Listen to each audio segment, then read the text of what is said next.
જિંદગીમાં કોઈ ટાઈમલાઈન નથી હોતી, બસ ટર્નિંગ પોઈન્ટ હોય છે, દરેકના અલગ અલગ. પ્રેમ, સફળતા, શાંતિ કે હિલિંગ મેળવવાની કોઈ અંતિમ તારીખ કે ડેડલાઇન નથી હોતી. કોઈને પોતાનો પ્રેમ 20ની ઉંમરે મળી જાય છે તો કોઈને 50 પછી.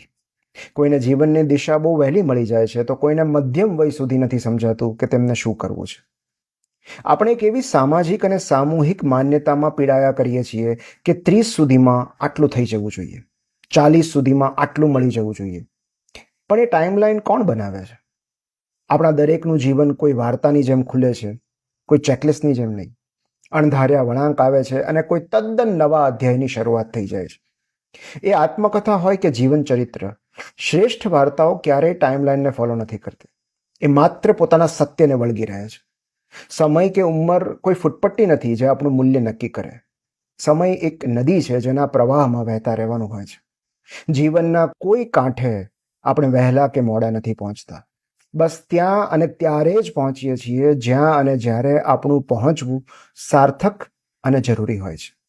માટે આપણે જ્યાં પણ છીએ ત્યાં નિરાતે શ્વાસ લેતા રહેવું.